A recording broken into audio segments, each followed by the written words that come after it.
Quero agradecer para o Padre Fernando, que, estando aqui na Paróquia Sagrada Família, preparou durante esse dia muitas oportunidades de celebração, de celebração da Santa Missa aqui nesse cemitério, Parque Boa Vista.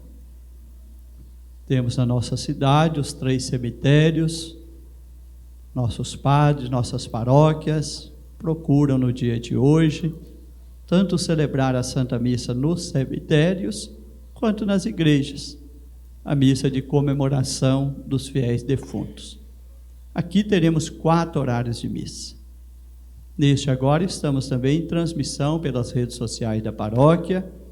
Quero desde já agradecer nossa equipe de comunicação, assessoria, e também a dedicação da PASCOM, da Pastoral da Comunicação, que está também permitindo que essa celebração possa ser transmitida pela internet.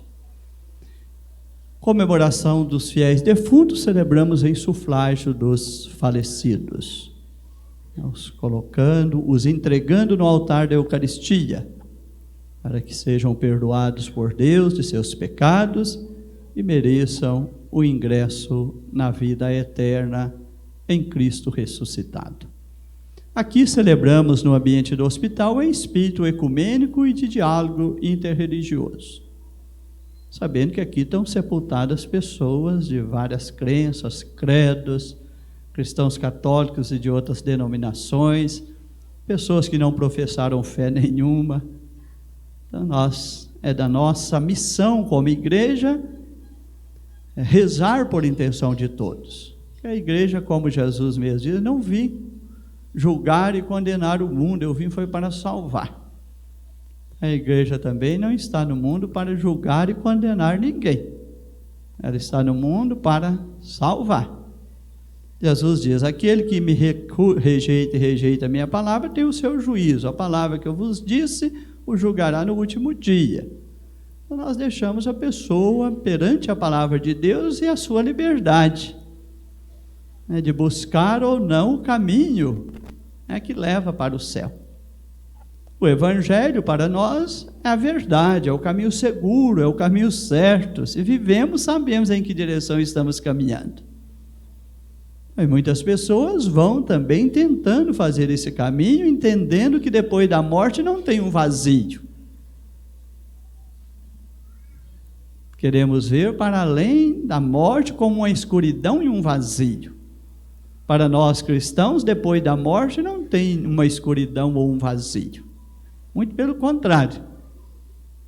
Nós vemos para além da morte, vida em plenitude. Vida plena, em Cristo ressuscitado, junto de Deus, na glória. Nós depositamos em nossos cemitérios, nós dizemos: o que é corruptível e mortal. O nosso corpo aparente, ele é corruptível e mortal. Quem de nós duvida que nosso corpo não padece a morte? Quem de nós duvida que o corpo depositado na terra não é corruptível? Então, na sua primeira, fora da graça de Cristo, que nos redimiu, conforme a segunda leitura falou, agora redimidos por Cristo, só fica o corruptível mortal. Mas nós somos batizados, e ao sermos batizados, fomos revestidos de vida divina. A vida nova em Cristo, dom da filiação divina. Então, a vida divina que habita em nós pelo batismo, esta vida nova que ganhamos pelo batismo, esta não é corruptível e nem mortal. Então, na certeza de que o que aqui fora depositado de forma corruptível e mortal se reveste de incorruptibilidade e de imortalidade. É assim que nós cristãos entendemos a realidade da morte. E temos a alegria de ter esta verdade, não com tristeza, não com desespero, não com angústia, Nós caminhamos na direção da morte como um momento da nossa vida. Quem de nós vai dizer, eu não vou passar por esse momento? A isenção da própria morte não tem preço. Não adianta a sua raça, a sua cultura, a sua religião, seu dinheiro, seu estudo, seja lá o que for. Nada disso vai dizer, você não vai passar pela morte.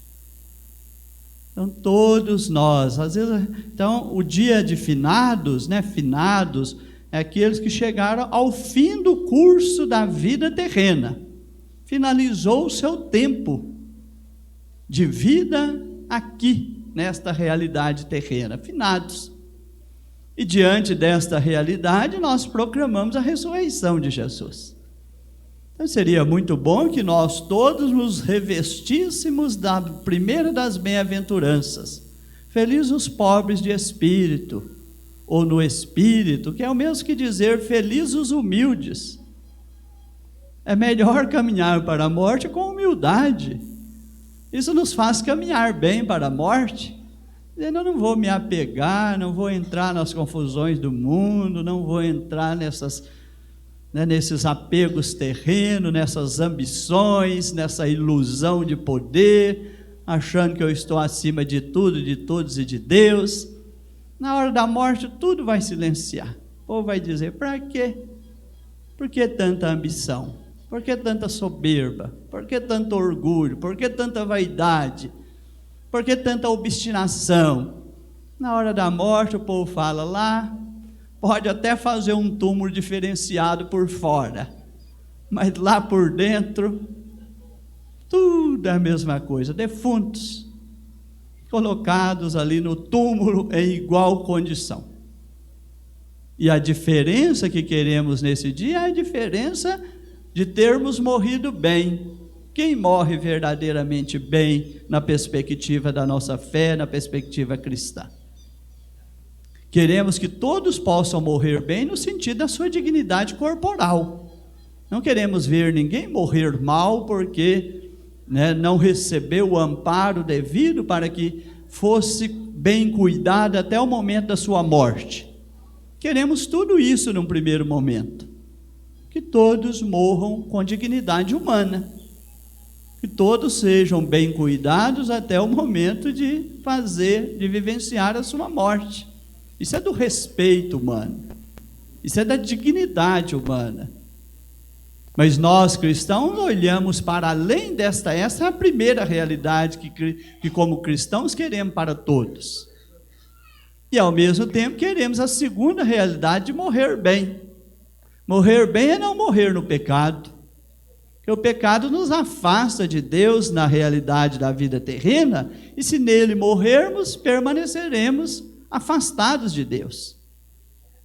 Então morrer bem é morrer na graça de Cristo, é morrer no amor de Deus, é morrer unido a Deus em Cristo ressuscitado, que se assim morremos, assim permaneceremos.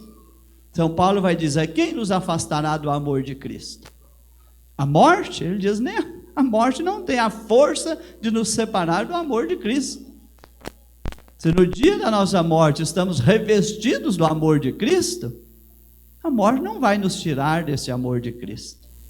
Muito pelo contrário, vamos passar dessa experiência de viver no amor de Cristo na vida terrena para o ingresso definitivo na glória de Deus, continuando neste amor, junto do Pai em Cristo ressuscitado. Mas podemos dizer, invertendo a frase e o raciocínio, a morte também não tem a força de nos trazer de volta para Cristo. Se morrermos separados de Cristo, não é a morte que vai nos trazer de volta para Cristo. Vamos morrer bem no sentido de morrer unidos a Cristo, porque se morrermos unidos a Ele, com Ele permaneceremos na glória do Pai. Eu sou a ressurreição e a vida. Quem crê em mim, ainda que morra, viverá. Então, se nós morremos nesta fé em Cristo, na esperança, a fé em Cristo ressuscitado, e por esta fé, na esperança da vida eterna, seremos contemplados desse bem. E também Em João, Jesus diz: a casa do Pai tem muitas moradas, eu vou preparar um lugar para vós. Jesus já foi, já preparou esse lugar e deixou as portas abertas para nós. Ele só não tirou a nossa liberdade. Né? Com o uso da nossa liberdade, podemos escolher não ir para o céu. E nós não nos tornamos escravos de uma liberdade negada.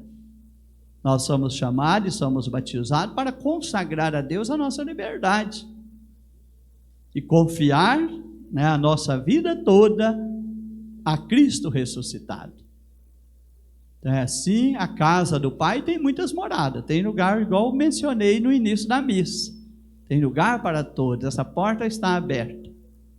Jesus diz que a porta é estreita, devemos fazer o esforço de passar por ela. Porque largo é o caminho e a porta, são o caminho e a porta que levam para a maldição. Estreitos são o caminho e a porta que leva para a vida. Isso é sinal que temos que fazer o nosso esforço de cuidar da nossa vida espiritual. Temos que fazer a nossa escolha de caminhar para a vida eterna todos os dias, cuidando da nossa espiritualidade, vivendo os 2 mandamentos que estavam no evangelho desse último domingo. Perguntaram a Jesus: qual é o maior dos mandamentos? O primeiro mandamento é sim o amor a Deus, mas não esqueçam do segundo mandamento, que é o amor ao próximo. Se vivemos os 2 mandamentos do amor a Deus e o amor ao próximo, nós estamos juntando tesouros no céu. Jesus no Evangelho, né, adverte: cuidado para não viverem só ocupados com as coisas terrenas, tentando acumular tesouros aqui. Precisamos cuidar de acumularmos tesouros no céu, porque nós fomos batizados e recebemos a herança dos santos. Quando fala de santo, nós falamos de quê? De quem está no céu. Significa que todos nós, pelo batismo, recebemos, somos herdeiros e co-herdeiros em Cristo. Não de bens terrenos, mas é na dimensão da vida espiritual. Herdeiros como filhos de Deus e co-herdeiros em Cristo, temos um lugar no céu. A herança, o lugar do céu é para todos nós. Então queremos um dia ocupar, tomar posse dessa herança. Ou seja, ocupar o nosso lugar que Jesus conquistou para nós no céu, com sua morte e ressurreição. Gosto sempre de dizer que quem caminha para o norte não chega ao sul. Se o céu é o norte, você não pode caminhar para o sul. Então, se eu quero entrar no céu, é para o céu que eu devo caminhar, é o céu que eu devo buscar, é o caminho que leva ao céu que eu devo buscar, não o caminho que leva na direção contrária. Esse caminho chama Evangelho. Eu sou o caminho, a verdade e a vida, ninguém vai ao Pai senão por mim. Então, Jesus se tornou o único caminho que leva para o céu, ao assumir a nossa condição humana. Ele viveu e nos ensinou a viver. Então, tudo que Jesus fez e ensinou é caminho que leva para o céu. É unidos a Ele que nós estamos caminhando nessa direção. E temos a palavra de vida que nos alimenta, a Santa Eucaristia. Quem me recebe como alimento, vive em mim, eu vivo nele e terá a vida eterna. Trabalhai não pelo alimento que perece, mas pelo alimento que dá a vida eterna. Tem gente hoje que está pensando que vai para o céu só, como se diz, só cuidando de alimentar o corpo. Chega fim de semana, não tem tempo para fazer o nome do Pai. Às vezes não reza, não frequenta missa, não reza individualmente, não reza em família, não frequenta missa, não tem tempo para as coisas de Deus e da fé. Se perguntar o que é que você quer depois da morte, eu quero o céu, entrar no céu. Mas como? Você está cuidando só do seu corpo físico? Então, cuidai do alimento, não do alimento que perece, mas do alimento que dá a vida eterna. É a palavra de Deus, é a graça da Eucaristia, que são alimento, é a vida de oração, é o amor ao próximo. Vamos assim nos alimentar dessas boas práticas da nossa fé, para que possamos terminar aqui o tempo da vida terrena e merecer o nosso ingresso no céu. Lá em Romanos também está: se o Espírito daquele que ressuscitou Jesus dentre os mortos mora em vós e mora em nós pelo batismo, por esse mesmo Espírito que ressuscitou Jesus dentre os mortos, também nós ressuscitaremos. É a força da vida nova em Cristo ressuscitado que recebemos no batismo. Permaneçamos nesta vida, nesse Espírito. Assim seja.